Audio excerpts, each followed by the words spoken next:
So you're a teacher and you're at home and your students are at their house and you want to record yourself doing a lesson for them so they can watch it whenever they have time, whenever they want to.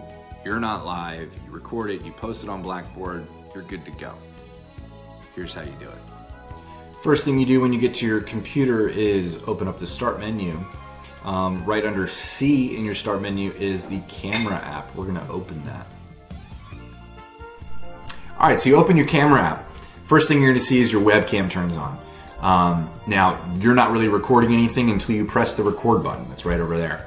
Once you press the record button, you can hold up your materials that you want them to have. This is my level 1. Now, you can see this correctly, but as you're recording this, you might freak out because this, when you're recording a webcam, looks mirrored. So this is backwards to me right now.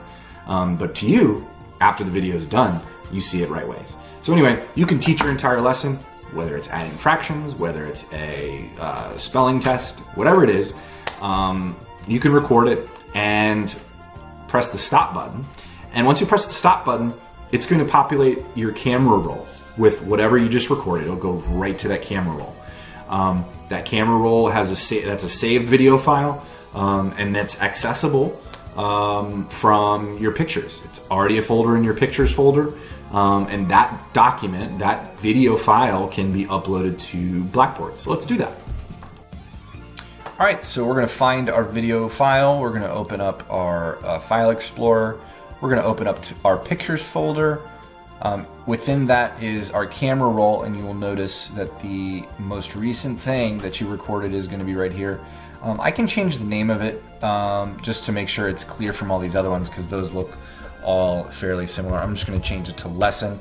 And then you might notice, oh no, it disappeared, right? Well, no, it just went alphabetical and it's right there. So when I go to upload into Blackboard, I'm going to go to my course, and I will go to the 4th grade folder, whatever folder you're in, particularly, wherever your materials are going to be. You can go there, and then I'll show you how to add. You're going to immediately build content. Okay, so mine looks a little different. I've added some things, but I'm going to add a video. This is going to be a video file. We're going to name this Adding Fractions because that's what our video is about. And then I'm going to find the file. I'm going to browse my computer. Once again, I remember it was called lesson, so then I will just open it, and then we can see it's lesson.mp4. That's the file type. There's a few different options here that I'm not going to change anything here for video options because I want it to all stay the same. But as opposed to standard options, I am going to track the number of views just because we want to make sure to see if kids are actually viewing the materials. And if they're not, we need to adjust.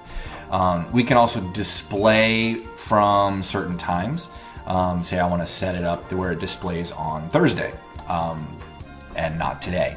I can change that date. And if I want it to display until a certain time, so it'll leave by the next Thursday, I can do that as well. Right now I'm just going to leave it the same and I will submit it. So there you have it. You've submitted your first video to Blackboard. Good on you. Now, once again, this is level 1. There's nothing wrong with level 1. You've recorded a lesson, you've given it to your kids. They're learning a lot right now from Blackboard. Now, if you wanted to go a step further and maybe you have a document camera, maybe you want to learn some video editing, maybe you want to just use Snagit and be able to flip back between your between your webcam and your computer screen, that's another good option for asynchronous learning. Let's say you had a PowerPoint presentation and that would be a better thing. That's like level 2. So that'll be another video is level 2 using Snagit and then uploading it to YouTube. So watch that video if you want to do that. Level 3 is going to involve some video editing. So you'll see that video as well. So that's another one that if you want to watch that. But good on you. You did it. High five. Come on, slap your camera, slap your computer.